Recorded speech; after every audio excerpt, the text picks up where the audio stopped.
I'm happy to be here to talk about product development and UX UI for startups. I'm going to have a short recap of customer discovery. I know that you all probably are pretty well versed in that, but just because that's a good starting point to talk about the next steps of product design. I'm going to dig into product validation from prototype. And we're going to talk about building your version 1 and developing a roadmap. And we definitely will have time for Q&A afterwards. So first, I want to tell you a little bit about myself. I have quite a bit of experience in design and product development. It's been a long path. I sort of turbocharged my path by deciding mid-career to get a master's in learning design and technology at Stanford. And it was just as the apps and the software industry was really starting to take off and the iPhone and the iPad had been introduced. So it was a really exciting time to sort of pivot from other areas of design into technology and the opportunities of technology. To go back a little bit about customer discovery, obviously you all have been very much in depth with like, what is your concept? What is your business? Is there a business out there?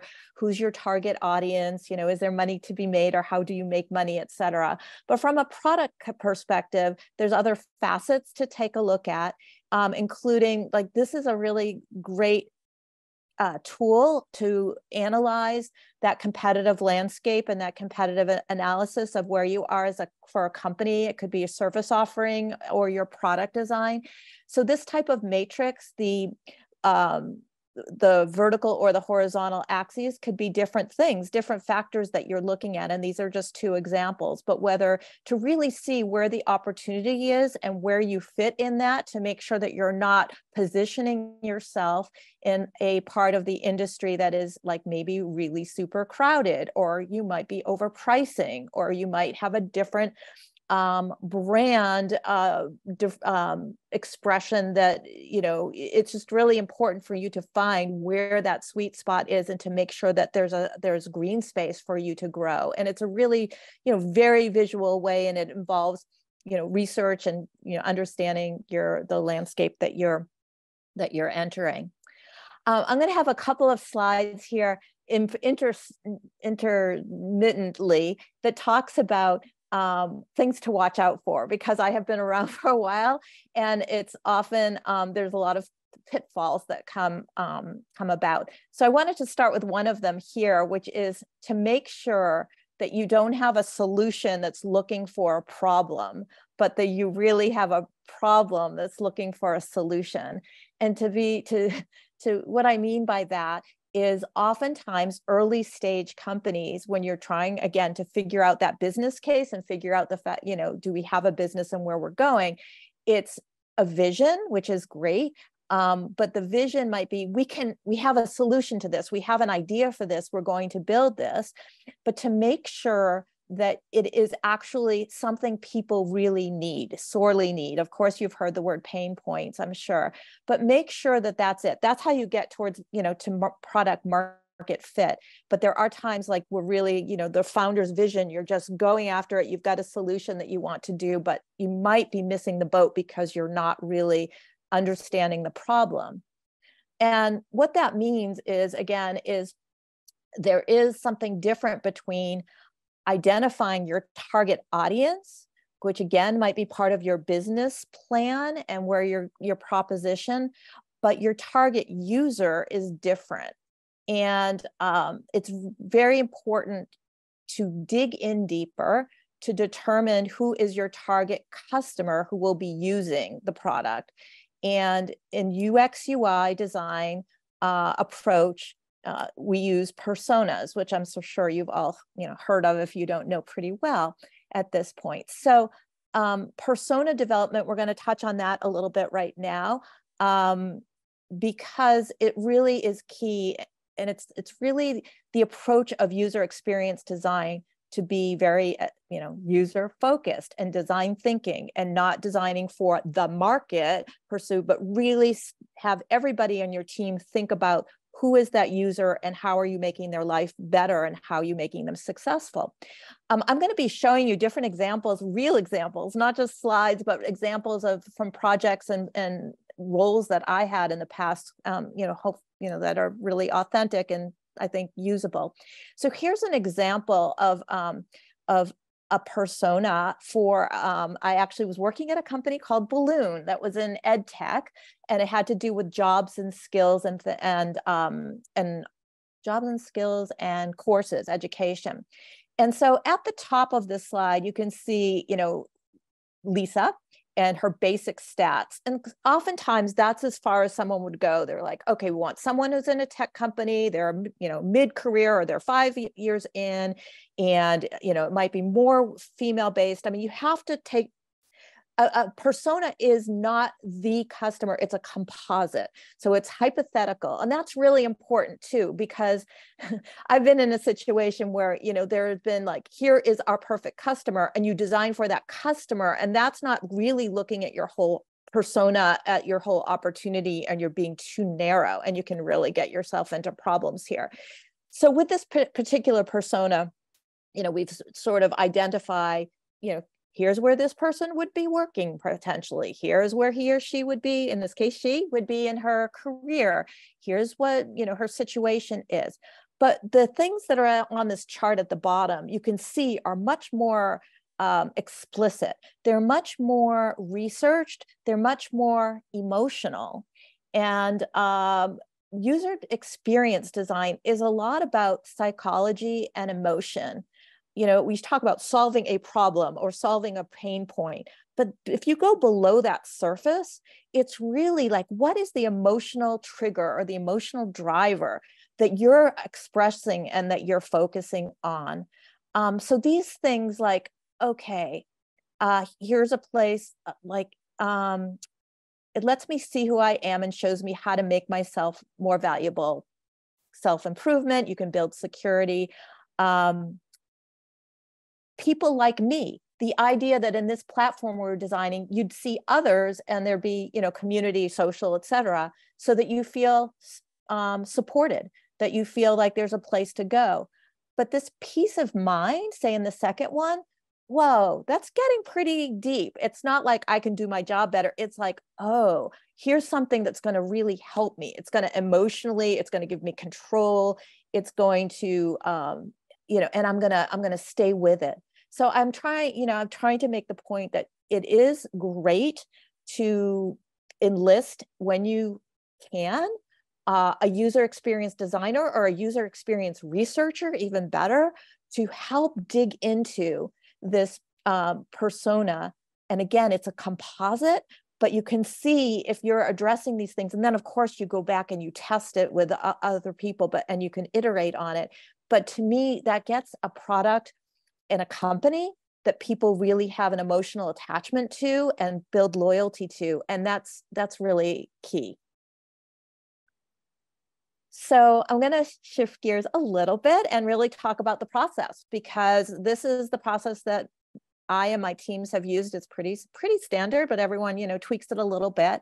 And I know that you all have been thinking or working on discovery up to this point. And discovery, again, is part of your business research and your plan, and to say this is a viable business, this is what we have to offer. It's a lot of research. I'm suggesting that persona development goes in that as well, and you're identifying those pain points. Again, how can I succeed is very different from we are making a solution that will do this and that, and it really will enhance that ability. Then, and we're going to talk about the design phase now. And the design phase is a series of things: customer journey, wireframes, which is where a UI UX designer actually starts putting together what those flows are and what, literally what the buttons are and how you move through a workflow or a transaction, and prototypes. Then after the design phase is agile development, which is continuous iteration, building, learning, testing, refining, and launching, and continuing to iterate. So oftentimes this process is a complete circle, but I think this is really helpful to sort of dig in a little bit further to what that actual product design process is like. And we'll come back to this a little bit later on as well to revisit this. So I'm going to move into product design right now. And so you've done all of that work and you pretty sure you know you have your persona, or probably 2 or 3 personas, but not more than that. It gets really overwhelming. You really want to have a small number of personas. And you're like, okay, let's build our MVP. What is our MVP? So minimum viable product, MVP, has been around for a long time in software development, maybe 20, 25 years. But it's undergone a change right now. And so I want to sort of say why and what it is. So at first, MVP started out, ideally you want to build a car, and you start off with one piece of the car and you build up the car. Well, think about what the user experience is. They don't really have a car if we just have a chassis. So that's not really a good MVP. So then there was this new approach where, okay, really what you're doing is a car, it's transportation. So I'm going to build a vehicle, and I'm going to keep building on that vehicle until we get to our, beautiful car. So we're going to start with a skateboard and then a bicycle, et cetera. Well, the fact is neither of these work. This is not a good idea anymore to build an MVP like that. And I'll tell you why. People have gotten a lot more used to software and products in the last 10 years, especially. And they're not as forgiving to say, okay, well, it's only a skateboard now, it'll be a car at some point. They're not forgiving, they're more sophisticated, and you're not really building any of that emotional connection because you're asking them, like, give us a break, we'll get there eventually. So the new approach that I really advocate for is to build a minimum lovable product, not a minimum viable product. And what that means is to figure out what is your 1 or 2 features that are the most important and build those to your persona specifications and build them beautifully. Build them so that you surprise them, you appeal to them, you engage them, and you build them, a loyal customer, starting of the beginnings of a customer base who just loves it. With an MVP, you used to sort of do a bunch of things, throw it on the wall, see what sticks, build out what works and what doesn't work. And it's not as concentrated, and you're getting disparate information and really not honing in on designing for that persona and to develop even who that persona is. It kind of ends up with, you're asking with the MVPs, like, does this work? Is this okay? Whereas the MLP is, does it solve your problem? See, we're getting into that, like, are you resonating with it? And think about, if something solves a problem, maybe it doesn't solve all your problems, but it solves a problem like, wow, they get it. They're trying, I get it. This is great. I'm going to tell my friends and my other people in my network about this because it really is making a difference.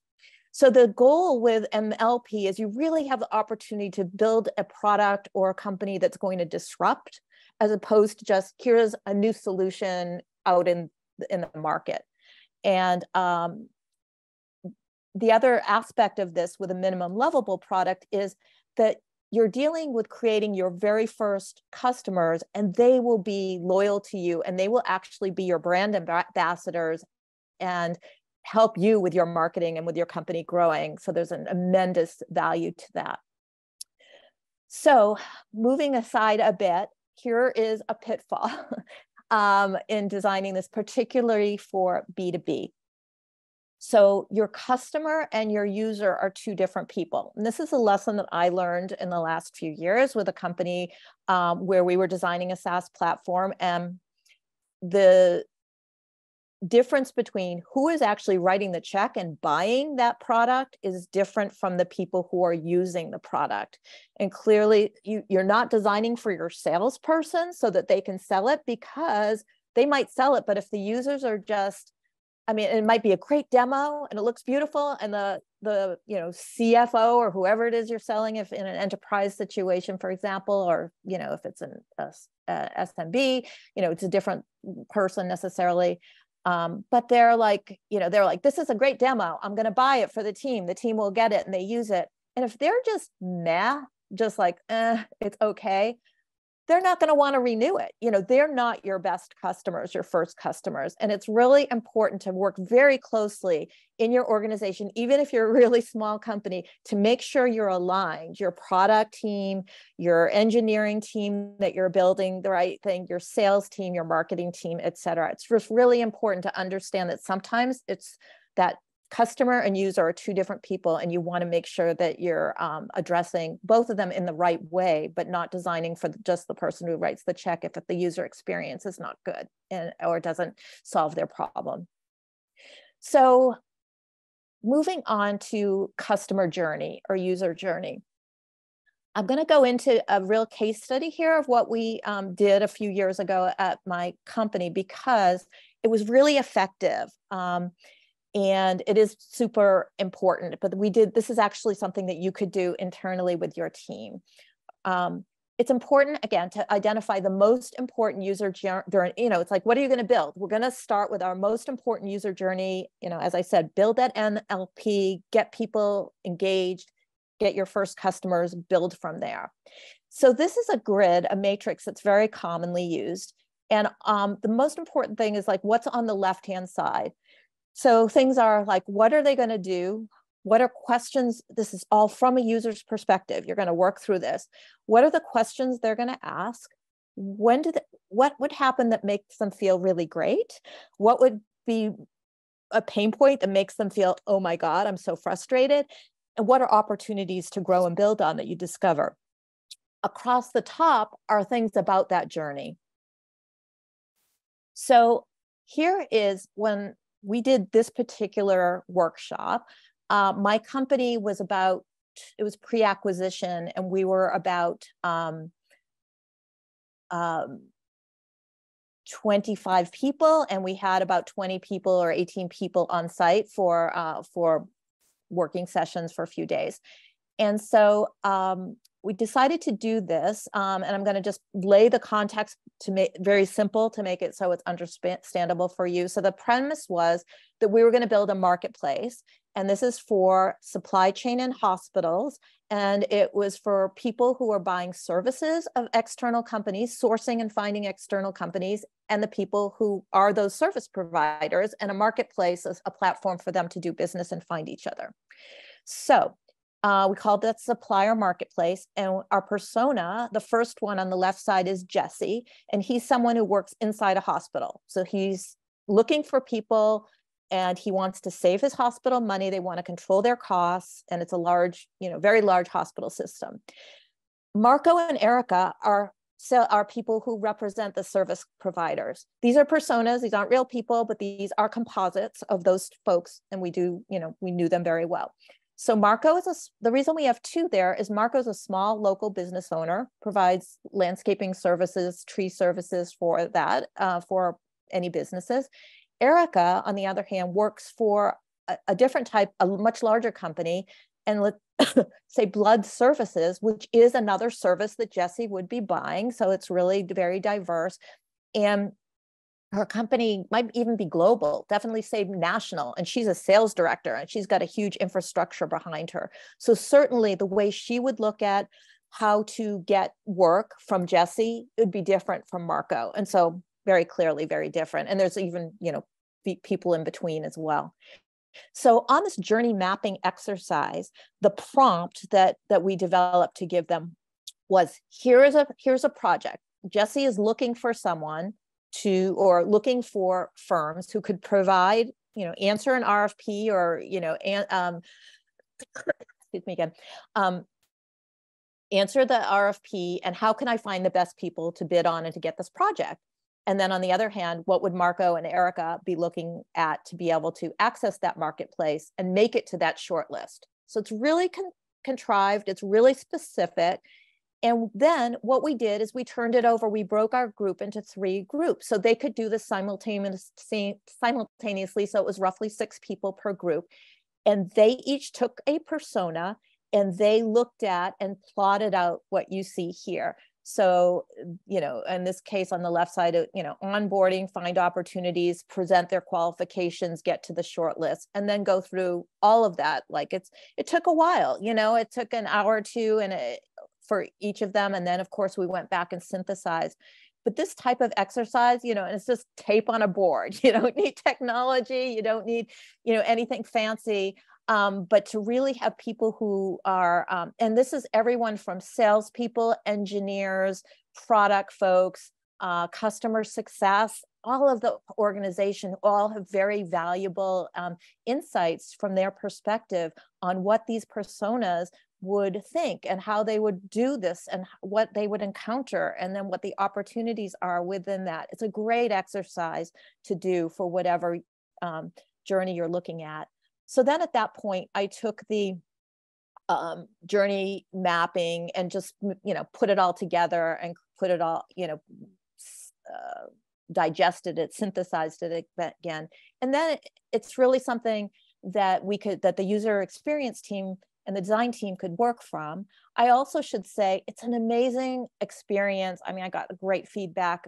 I have done this a few times from the whole organization to understand how product design works, how important it is to design for the user and to align. When you hear a salesperson saying da, da, da, da, and you're like, well, we're not trying, customer success is doing something differently, or engineering's like, well, we can build that. And so anyways, those sorts of conversations that come out of that, it just really aligns your teams within the org. And I think it's very valuable. Whether or not that is the particular thing that you're building, but obviously you want to pick something that is very, very important that the team is confronted with. So here's a user flow and just an example of a different product, but broken down very simply. There are 4 different parts of this whole flow, and to sort of pick up one piece, and that piece is going to be that user journey, and that's what you're going to do first to condense it, to get to that part, to be very clear on what you're doing. And then I also want to say it can be service design. If it's not software design, there's, this type of user journey is looked at in all sorts of, every area of user experience, even a device design as well, right? It could be part of a device. But this was a situation where I was working briefly with Macy's on what's an opportunity for improving their user journey in their stores, and so it's very visual. It's a visual story that I could tell. The row at the top is existing, getting to the store. You see something online, you go to the store, you go to the floor, you go to the dressing room, you go to cash wrap, you go and rinse and repeat. The solution that I was suggesting, the approach was, let's have a lot more interactive displays inside, that there's more tagging so that you can, and actually the interesting thing was in the dressing room, that you could get things delivered to the dressing room and really do interactive, less walking around, more shopping, more buying. And there were lots of opportunities with technology to make a really exciting user experience and non-traditional user experience. So this is just a totally different industry, but really the same approach, the same tools that work. So the takeaway from this is it's not just a design exercise. Clearly, you need to just know that, or to ensure that your journey aligns with your business goals. So tying back to your business goals, your revenue goals, and also your evolving user needs.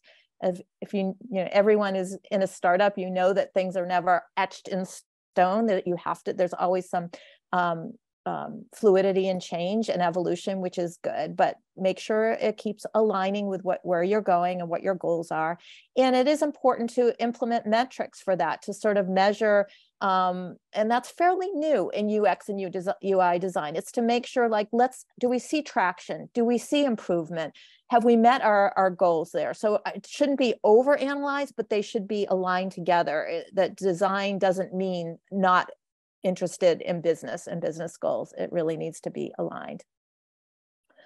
The next step is wireframes. And you probably know what that is. And these are just a couple of examples. This particular one here, it was a cute little GIF where you can see it started out hand-drawn, it became sort of the boxes, and then you see it all blown out, all finished, whether it is a prototype or the actual finished product. I'm not sure. It was a good example. But wireframes are the place where you start to see the flow. You start to see this is connected to this, connected to this. You see, and the one on the left is really a website. And I would say that's fairly simple. When you talk about a website or even e-commerce, there's this basic framework where, you want to see something, you click on something, you see selection, then you go and buy, and then it narrows down with filters, et cetera. If you are in SaaS, you're in B2B, it's, your wireframes are going to be a lot more complicated, I would say, than that, and and challenging. But this is the basics of wireframe. Sorry, video. Here's an example of wireframes that were from my team. Speaking of B2B, this was done in a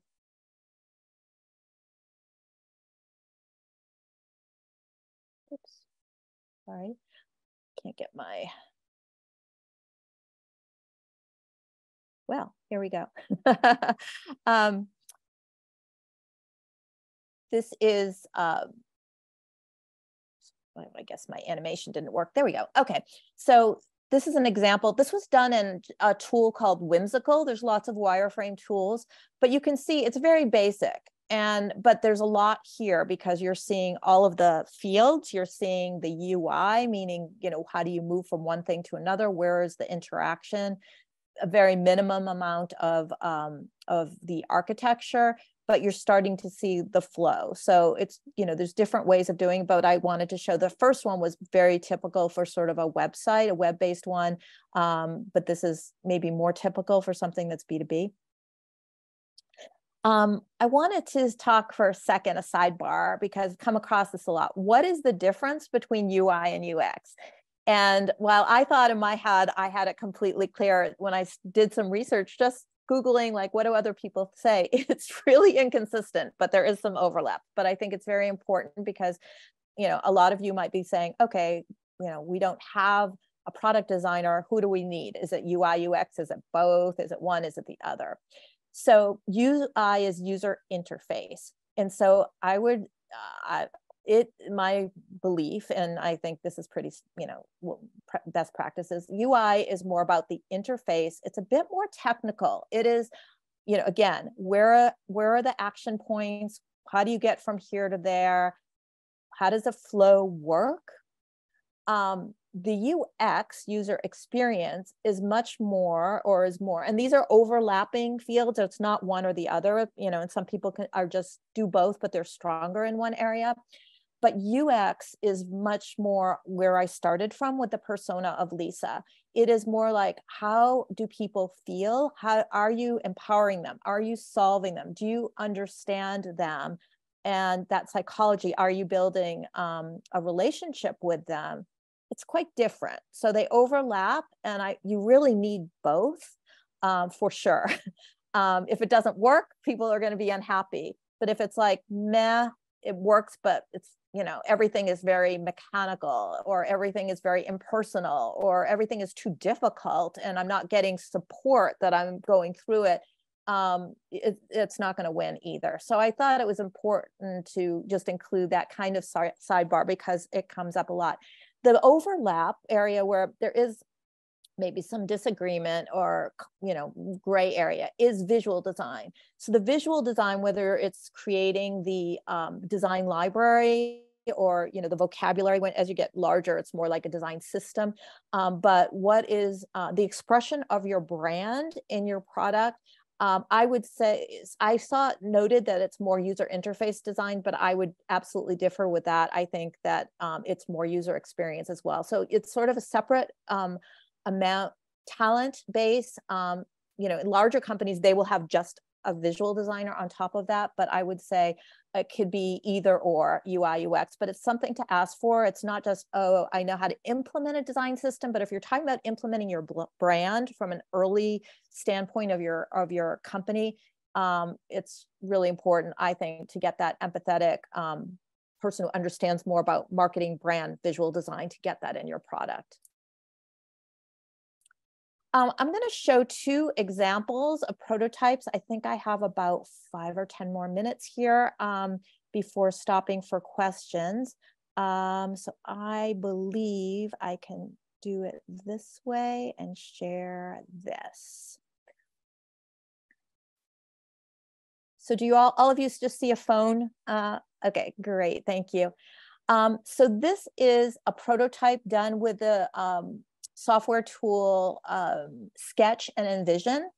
And this was one that I did when I was at Visa. And it's not playing.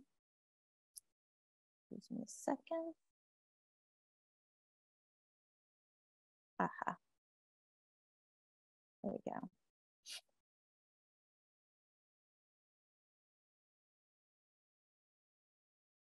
So it is just a flow. It's an early flow to show how a small business owner could work through a mobile payment to a contractor doing work for that small business.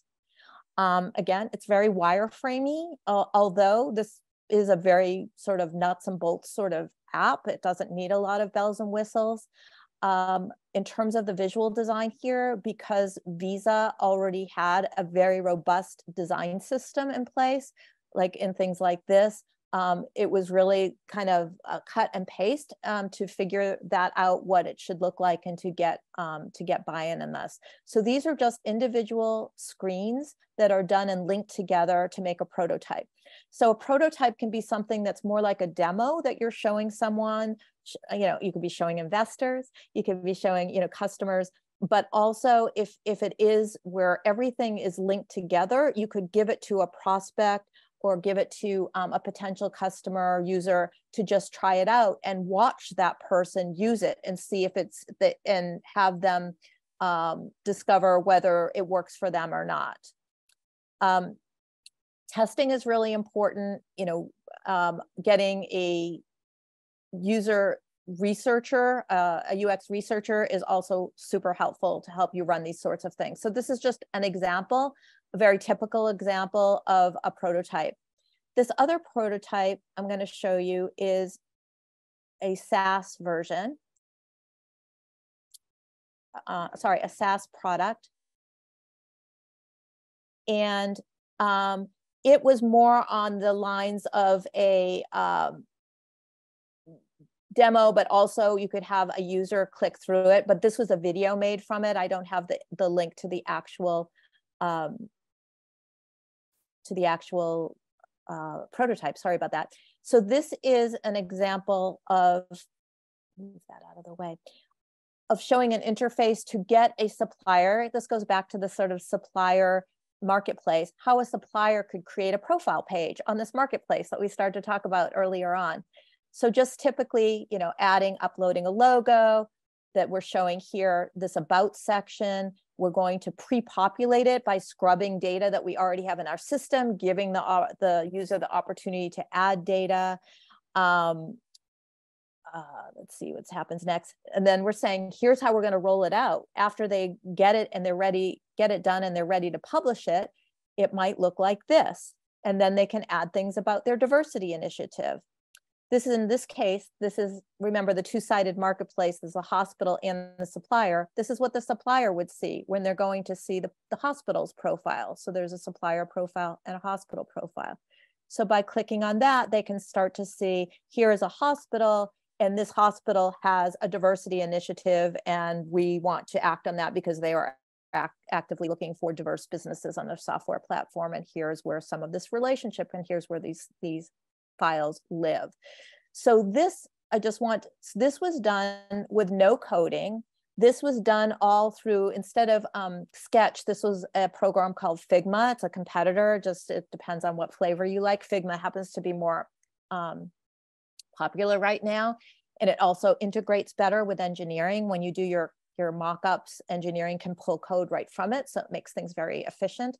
And so this was just, these are UX designers doing these layouts and wiring things together to make them clickable. And then in this case, we created this sort of screen recording so that it would run by itself without going back into Figma.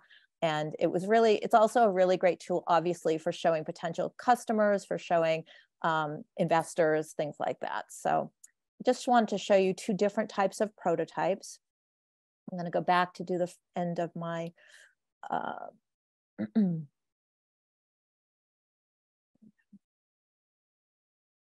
of my talk.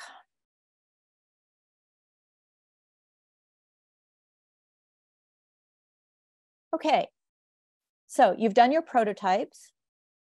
It's time to validate and to get into building. So we're back at this process. We've gone through our prototypes. You've given it to the development team, or you're working with them.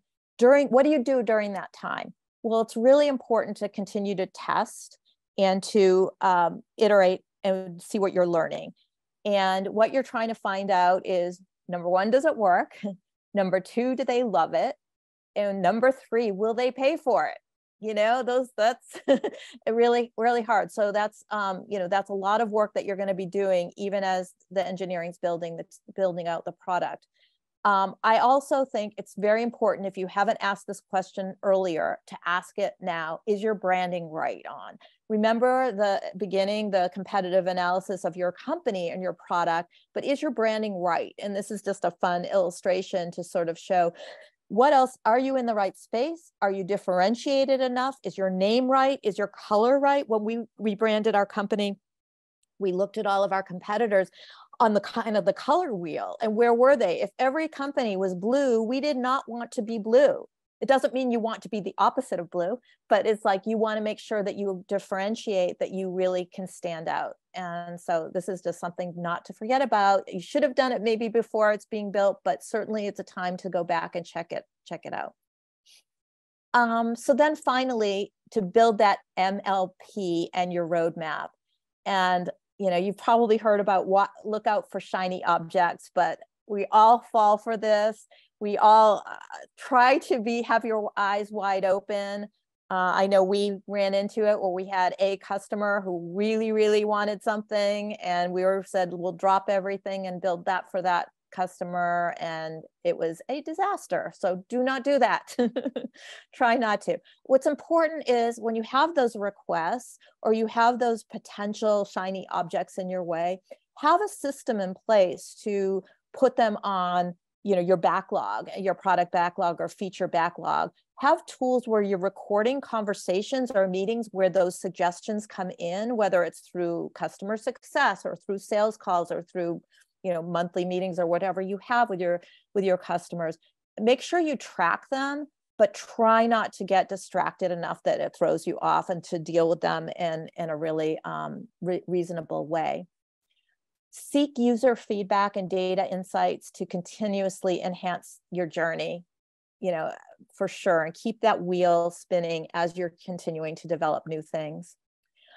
Here's an example of something that I did for when we wanted to see what products or what new feature concepts do we want to introduce. So I went to 5 of our, this was right before the pandemic, I actually went to see all of these customers because I kind of wanted to get a sense, user experience wise, what their work life was like and their environment was like.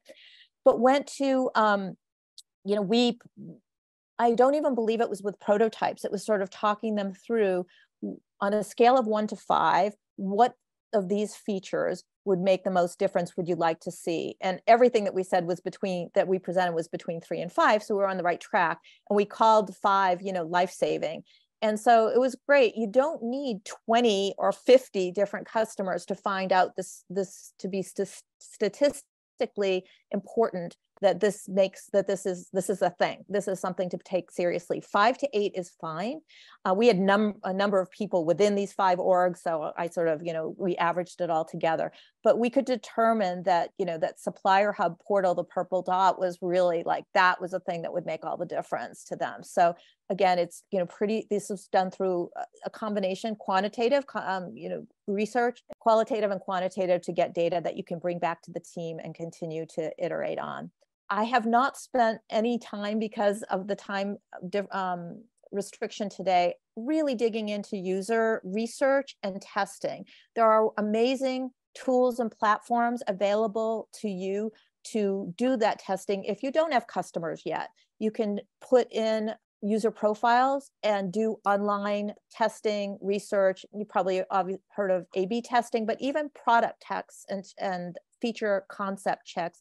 There's lots of opportunities. And if there's interest in this area, I could do a whole nother webinar about user research and testing platforms. But here's an example where I mocked up some new prototype ideas for products for a different company. This is when I was at actually in Safeway Albertsons, and went through online. This was completely online. People beforehand judging something, seeing that content, and then judging it afterwards. Would they like it? And then also stack ranking the things that I gave them, what would be the most interesting to them and the most valuable. So there's lots of things that you can do with that. So in summary, I want to say, here's putting it together. During discovery, develop your true user personas, their pain points, and make sure you're developing a solution to their problem. During the design phase, nail the customer journey and make it polished, make it beautiful, make it powerful, make it clear in both your UX and your brand. Obviously, keep talking to your users, learn from them and iterate. And then remember, those first customers are your most important. I was in a presentation recently in San Francisco with a lot of new startup founders. And someone came in who was a unicorn. Her company actually was a unicorn company recently. And she spoke about this so much that she said, this is 5 or 6 years in, our first customers are the most loyal. They've helped us. They're our brand ambassadors. They have taught us so much. Like, don't discount that. And obviously the cost of getting new customers is a lot more than nurturing and learning from your existing customers. But she said that that was one of the biggest lessons that she had. So I think it tied in really nicely to the points that I wanted to make with you all today. And thank you.